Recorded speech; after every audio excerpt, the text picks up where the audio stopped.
देखिए, अब अगले लेक्चर में हम लोग आज बात करेंगे टॉर्क की बात करेंगे। क्या होता है टॉर्क पहले समझेंगे। बात करेंगे torque on dipole, electric dipole. Torque on electric dipole, समझिएगा। Torque on electric dipole placed on uniform electric field, समझिएगा। Torque on electric dipole placed on uniform electric field. देखिएगा, मतलब एक समान, देखिएगा इसकी हिंदी होगी एक समान वैद्युत क्षेत्र, एक समान वैद्युत क्षेत्र में रखे वैद्युत द्विध्रुव, एक समान वैद्युत क्षेत्र में रखे वैद्युत द्विध्रुव पर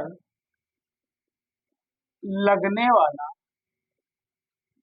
वाला बल युग्म का आघूर्ण,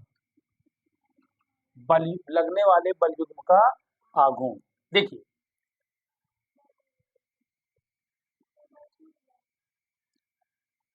एक समान वैद्युत क्षेत्र में रखे वैद्युत द्विध्रुव पर लगने वाले बल युग्म का आघूर्ण। बड़ा ही जबरदस्त टॉपिक है, बोर्ड में बहुत एडवांटेज देने वाला टॉपिक है। बोर्ड में इससे रिलेटेड न्यूमेरिकल भी पूछे जाते हैं और थ्योरी भी पूछी जाती है। ठीक, देखिएगा, इसको पढ़ने के पहले कुछ चीजें हमको समझना होगा। जैसे देखिए, ये इलेक्ट्रिक फील्ड है, और अगर हम इस इलेक्ट्रिक फील्ड में, सभी लोग समझे भाई, इस इलेक्ट्रिक फील्ड में कोई चार्ज रख दें, ठीक, कोई क्या रख दें, चार्ज रख दें।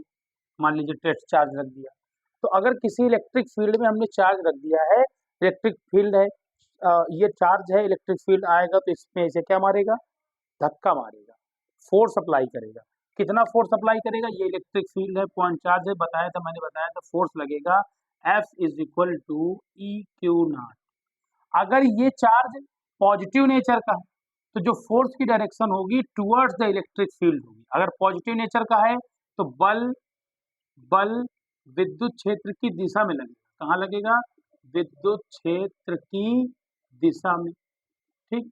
और अगर निगेटिव नेचर का है तो जो फोर्स लगेगी वो लगेगी, जो बल लगेगा, बल विद्युत क्षेत्र की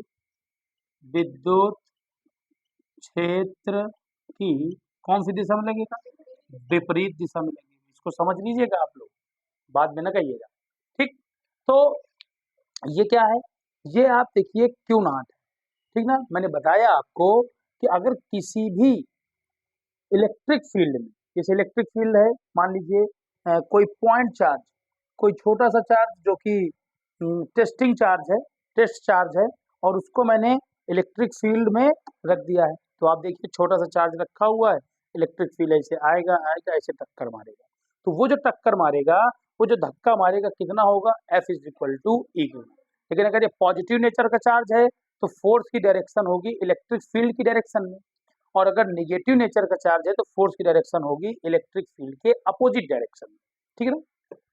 देखिए, जो डेरिवेशन हम लोग कवर करने जा रहे हैं इस पे, इस टॉपिक का काफी यूज होगा। तो ये हमने ले लिया एक uniform electric field. Uniform electric field का मतलब क्या होता है, एक समान विद्युत क्षेत्र। क्या होता है, एक समान विद्युत क्षेत्र। सभी लोग ध्यान से समझें, इसे कहते हैं एक समान विद्युत क्षेत्र। देखिए, ये हमने एक समान विद्युत क्षेत्र ले लिया है, ये E है एक समान विद्युत क्षेत्र, और इसकी डायरेक्शन देख रहे हैं आप इधर की ओर है। अच्छा, इस पे हमने एक डाइपोल प्लेस कर दिया है। क्या प्लेस कर दिया है? इलेक्ट्रिक डाइपोल, विद्युत द्विध्रुव। देखिए ये आपका चार्ज है Q, ये भी आपका चार्ज क्या है Q, लेकिन ये चार्ज कैसा है? निगेटिव नेचर का, और ये चार्ज आपका कैसा है? पॉजिटिव नेचर का। ठीक, ये इसका मिड पॉइंट हो गया O, और जैसा कि जानते हैं हम ये डिस्टेंस क्या होगी L, ये डिस्टेंस क्या होगी L, और टोटल डिस्टेंस कितनी हो जाएगी 2। ठीक, अब आप समझिए, पहले तो मैंने जो कि बताया है कि अगर किसी भी यूनिफॉर्म इलेक्ट्रिक फील्ड में कोई चार्ज आप प्लेस करेंगे तो वो इलेक्ट्रिक फील्ड उस चार्ज पर क्या लगाएगा? फोर्स लगाएगा। कितनी फोर्स लगाएगा? F बराबर EQ। प्लस पर लगाएगा इलेक्ट्रिक फील्ड की डायरेक्शन में, और माइनस पर लगाएगा इलेक्ट्रिक फील्ड की अपोजिट डायरेक्शन में। देखिए ये पॉजिटिव चार्ज है कि नहीं, तो इस पर जो फोर्स लगेगी, इलेक्ट्रिक फील्ड की डायरेक्शन किधर? इधर है, तो इस पर जो फोर्स लगेगी वो इधर लगेगी, ये F की डायरेक्शन हो गई। लेकिन ये देखिए कैसा चार्ज है? निगेटिव, तो इस पर जो फोर्स लगेगी वो इधर लगेगी। ठीक है, अब देखिए दोनों पर जो फोर्स लग रही है, दोनों पर जो फोर्स लग रही है, दोनों चार्ज पर, इधर भी फोर्स लग रही है, इधर भी फोर्स लग रही है, लेकिन दोनों पर जो फोर्स लग रही है वो अपोजिट डायरेक्शन पर फोर्स लग रही है। अगर कभी भी, याद रखिएगा, कभी भी फोर्स अपोजिट डायरेक्शन में लगेगी, जैसे मान लीजिए ऐसे है, ठीक, अगर देखिए जितनी फोर्स, अच्छा कितनी फोर्स लगेगी ये भी समझिए, मैंने बताया आपको कि कितनी फोर्स लगेगी, F is equal to E Q naught, लेकिन यहाँ पर क्या है Q, तो F इज इक्वल टू कितना होगा बेटा? E Q. ठीक है, यहाँ पर कितना होगा बेटा? F is equal to E Q. देखिए जितनी फोर्स इसमें लगी है उतनी ही फोर्स इसमें लगी, इक्यू इक्यू सेम सेम फोर्स है, लेकिन एक की डायरेक्शन इधर है और एक की डायरेक्शन इधर है, दोनों की डायरेक्शन क्या है? अपोजिट। अच्छा, अगर ये मार्कर है जैसे आपके सामने, देखिए जितनी फोर्स इधर लगाई जाए उतनी फोर्स इधर लगाई जाए, तो ये सिस्टम किधर जाएगा? इधर जाएगा कि इधर जाएगा? ना इधर जाएगा ना इधर जाएगा भाई, क्योंकि मान लीजिए 8 न्यूटन फोर्स इधर लग रही है, 8 न्यूटन फोर्स इधर लग रही है, तो 8 न्यूटन से इधर खींचा गया, 8 न्यूटन से इधर खींचा गया, तो नेट फोर्स कितनी हो गई? 0 हो गई। नेट फोर्स कितनी हो गई? 0 हो गई। तो ये सिस्टम ना इधर जाएगा ना इधर जाएगा। ठीक, लेकिन अगर मार्कर ऐसे रखा हो, मार्कर क्या रखा हो? ऐसे रखा हो। अब देखिए, अब अगर ये फोर्स एक में इधर लग रही है और एक में इधर लग रही है, सेम लग रही है लेकिन अपोजिट डायरेक्शन में, तो अब ये क्या हो जाएगा? मार्कर ऐसे हो जाएगा, सीधा हो जाएगा, नहीं हो जाएगा? तो इसको हम लिख सकते हैं, इसकी थ्योरी, जब किसी वैद्युत द्विध्रुव, जब किसी वैद्युत द्विध्रुव को एक समान वैद्युत क्षेत्र, एक समान वैद्युत क्षेत्र में रखा जाता है, रखा जाता है, तो तो उसमें उसमें एक बल युग्म, उसमें एक बल युग्म कार्य कार्य करने लगता है। जब किसी वैद्युत द्विध्रुव को एक समान वैद्युत क्षेत्र में रखा जाता है तो उसमें एक बल युग्म कार्य करता है। युग्म, युग्म का मतलब क्या होता है? पेयर, जोड़ा। देखिए वैद्युत क्षेत्र है, वैद्युत क्षेत्र में क्या रखा है? वैद्युत द्विध्रुव रखा है, तो इस पर बल युग्म कार्य कर रहा है। एक बल ये काम कर रहा है, एक बल ये काम कर रहा है, ठीक ना? तो या ये भी कह सकते हैं कि जब किसी वैद्युत द्विध्रुव को एक समान वैद्युत क्षेत्र में रखा जाता है तो उसमें एक प्रत्यानयन बल युग्म कार्य करने लगता है। ये भी लिख दीजिए, एक प्रत्यानयन। प्रत्यानयन का मतलब देखिए भाई, प्रति, देखिए एक इधर को लग रहा है और एक इधर को लग रहा है। प्रत्यानयन बल युग्म, प्रत्यानयन बल युग्म कार्य करने लगता लगता है, जो इसे इसे वैद्युत क्षेत्र की दिशा में, जो इसे वैद्युत क्षेत्र की दिशा में संरेखित संरेखित करने का संरेखित करने का प्रयास करता है, संरेखित करने का प्रयास करता है। फिर से समझे की बात है, संरेखित करने का प्रयास करता है। देखिए ऐसे रखा हुआ मान लीजिए मार्कर, इस सिरे पर, इस पॉइंट पर इधर की तरफ फोर्स लग रहा है EQ और इधर पर फोर्स लग रहा है PQ। तो देखिए जब इधर वाला फोर्स लगेगा ऐसे इधर की तरफ, इधर वाला फोर्स लगेगा ऐसे, तो ये देखिए ये जब इधर फोर्स लगेगा इधर की तरफ तो ये ऐसे होगा, और ये वाला फोर्स जब इधर लगेगा तो ये ऐसे हो जाएगा। देखिए विद्युत क्षेत्र की दिशा में क्या करने का प्रयास करता है, संरेखित करने का प्रयास करता है। इसी बल युग्म को बल युग्म का आघूर्ण कहते हैं, ठीक ना।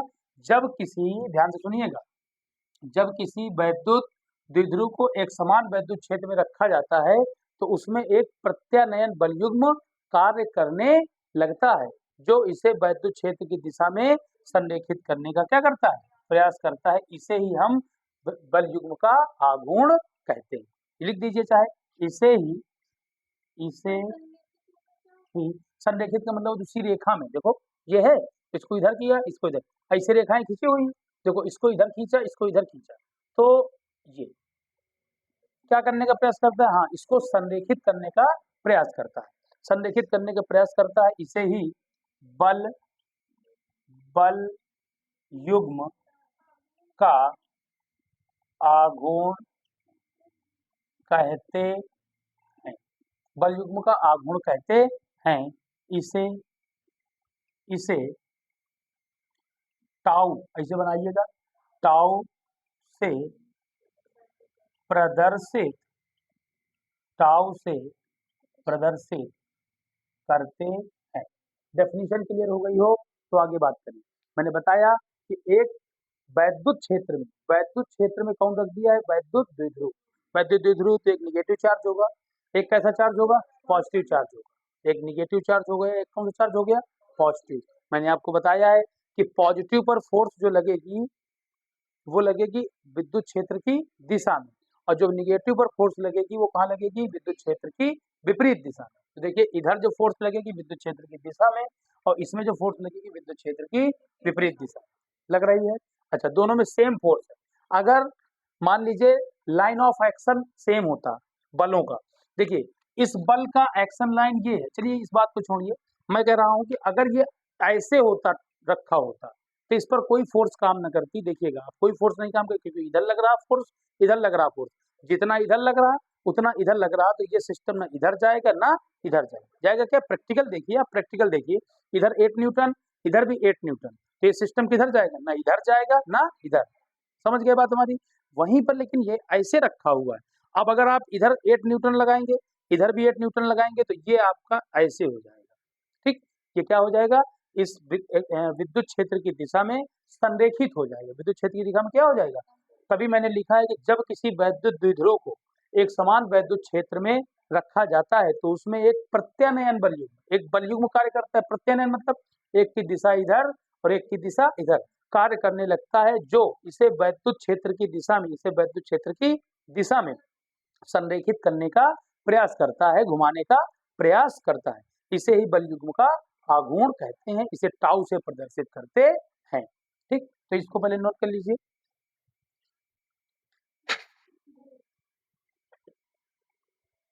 देखिए तो इतना नोट हो गया होगा, इसको हम, इसकी डेफिनेशन को हटा देते हैं, इसके डेरिवेशन पर हम लोग आगे बात करने वाले हैं। तो टॉर्क का जो डेरिवेशन होगा, देखिए क्लास 11th में हम लोगों ने टॉर्क का फार्मूला पढ़ा होगा, फोर्स यानी बल इनटू बलों की क्रिया रेखा के मध्य लंबवत दूरी, बलों के क्रिया रेखा के मध्य लंबवत दूरी, ठीक। तो टॉर्क बराबर बल क्या है, देखो यहाँ बल तो क्या है, F है ना, और ये बलों की क्रिया रेखा के मध्य लंबवत दूरी, देखिए एक बल ये है और एक बल ये, अगर इसको हम ऐसे बढ़ावें, इसको इधर ऐसे बढ़ावें, तो कितने डिग्री का एंगल हो जाएगा, ये 90 डिग्री का एंगल हो जाएगा। अगर ये 90 डिग्री का एंगल हो जाएगा तो मतलब देखिए एक बल की क्रिया रेखा ये हो गई, एक बल ये हो गया और एक बल ये हो गया, तो इनके बीच की लंबवत दूरी, इसका नाम दे दो ABC। तो एक बल की क्रिया रेखा ये है और एक बल ये है ना, तो इनके बीच की लंबवत दूरी, perpendicular distance, force into perpendicular distance, देखिए तो लंबवत दूरी यही होगी तुम्हारी, कौन सी होगी, BC। देखिए तो अब इस पे लगाइए त्रिभुज, त्रिभुज बी ए सी, इस कोण को क्या मान लीजिए, थीटा। तो बी ए सी में आपने बचपन में नहीं हाई स्कूल में पढ़ा होगा, साइन थीटा बराबर फार्मूला होता है लंब बटे कर्ण। तो साइन थीटा बराबर लंब, तो लंब कितना है बेटा, देखो BC, और कर्ण देखिए कितना है तुम्हारा AC। AC मतलब क्या है, देखो 2L, इसके बटे 1 है, फिर एक गुणा करा दो, तो आपका ये BC बराबर क्या हो जाएगा, देखिए जरा, BC बराबर क्या हो जाएगा, 2L साइन थीटा। देखिए तो यहाँ से टॉर्क बराबर क्या हो गया, F। बोलो F की वैल्यू कितनी है, EQ, ठीक। और ये क्या है आपका BC, बोलो BC का मान कितना है, 2L साइन थीटा। अब देखिए इसको मिलाइए, टॉर्क बराबर देखिए ये क्या लिखा हुआ है, ये E आपका ऐसे रहेगा 2QL, मिला दिया 2QL, और साथ में क्या लिखा हुआ है, साइन। तो फार्मूला आपको पढ़ाया गया है कि P बराबर 2QL, तो कह सकते हैं कि टॉर्क बराबर E ऐसे रहेगा, और इसको हम क्या लिख सकते हैं, P लिख सकते हैं, और साथ में साइन थीटा। तो टॉर्क बराबर क्या हो जाएगा, देखो इसको लिख दीजिए PE साइन थीटा। कक्षा 11 में एक चीज आप लोगों ने और पढ़ा होगा, बेसिक पढ़ा होगा कि vector A cross vector B बराबर, vector A cross vector B बराबर क्या होगा, याद रखिएगा, AB साइन थीटा। देखिए PE साइन थीटा है, तो हम कह सकते हैं कि टॉर्क बराबर, हम कह सकते हैं कि टॉर्क बराबर क्या होगा, टॉर्क बराबर होगा आपका vector P cross vector E। ठीक है, नोट करिए इसको, नोट करिए सभी बच्चे। देखिए तो अब जो है हम लोग डिस्कस करेंगे कि ये थीटा क्या है, डिस्कस करेंगे, इसको हटाए दे रहे हैं, इसकी कोई अब जरूरत नहीं। बात करते हैं थीटा क्या है। तो थीटा बेसिक यहाँ देखिए PE साइन थीटा है, तो वेक्टर P क्रॉस वेक्टर ही है, P और E के बीच का कोण है। तो आप देखिए यहाँ पर E तो ये है, और P कहाँ है, P की डायरेक्शन आपको बताई गई थी कि माइनस से प्लस की ओर, ये आपका P, ये आपका क्या है P। फिर से फिगर बनाए दे रहे हैं, देखिए ये आपका एक समान विद्युत क्षेत्र है, इस इसमें अगर कोई डाइपोल रख दिया जाए, ये डाइपोल रख दिया जाए माइनस क्यू और प्लस क्यू, तो P की दिशा क्या होगी, माइनस से प्लस की ओर, तो ये हमारी P की दिशा हो गई, और ये क्या है E। तो ये जो कोण बन रहा है, देख रहे हैं ना, ये जो कोण बन रहा है, ये हमारा क्या होता है, थीटा होता है। ये क्या होता है, मतलब ये ना सोचना कि डाइपोल और इलेक्ट्रिक फील्ड के बीच बना कोण, बिल्कुल गलत हो जाएगा। डाइपोल और इलेक्ट्रिक फील्ड के बीच बना हुआ कोण नहीं है, डाइपोल और इलेक्ट्रिक फील्ड के बीच बना हुआ कोण थीटा नहीं है। क्या है, मतलब P electric dipole moment, electric dipole moment की डायरेक्शन क्या होती है, माइनस से प्लस, ये है डायरेक्शन किसकी, इलेक्ट्रिक डाइपोल मोमेंट, इसके और E के बीच बना हुआ जो कोण होता है, इसको हम लोग क्या कहते हैं, थीटा कहते हैं। ठीक, इस बात को समझ लिया है। थोड़ा सा P की वैल्यू पर भी देखेंगे कि हम लोग डिस्कशन करने वाले हैं कि ये क्या है, तो इस पर हम लोग थोड़ा सा काम करेंगे कि टाउ बराबर देखेंगे, टाउ बराबर PE sine theta, if theta is equal to 0 degree, theta की वैल्यू कितनी हो, तब tau is equal to PE sine theta, theta कितने हो जाएगा 0। आप बताइए साइन 0 का मान कितना होता है, 1 नहीं होता। साइन थीटा की वैल्यू कितनी होती है 0, तो PE साइन 0 की वैल्यू कितनी हो जाएगी 0, तो मल्टीप्लाई कराएंगे तो टाउ की वैल्यू कितनी आ जाएगी, 0 आ जाएगी। इफ अगर हम लोग थीटा की वैल्यू, अगर हम लोग थीटा की वैल्यू कितनी ले लें, थीटा की वैल्यू ले लें 90 डिग्री, थीटा की वैल्यू, थीटा की वैल्यू कितनी ले लें 90 डिग्री, तब देखेंगे टाउ की वैल्यू क्या होगी, PE साइन 90। ठीक, तो PE और साइन 90 की वैल्यू कितनी होती है बेटा 1, तो ये आ जाएगा आपका केवल केवल क्या आ जाएगा PE, और ये टॉर्क की सबसे मैक्सिमम वैल्यू, टॉर्क की कौन सी वैल्यू है, सबसे मैक्सिमम वैल्यू। इस बात को आप समझ लीजिए। तो आज के लेक्चर में इतना ही कि टॉर्क निकाला, टॉर्क का टोटल डिस्कशन आज के लेक्चर में कंप्लीट हो गया, इसको नोट कर लिया जाए।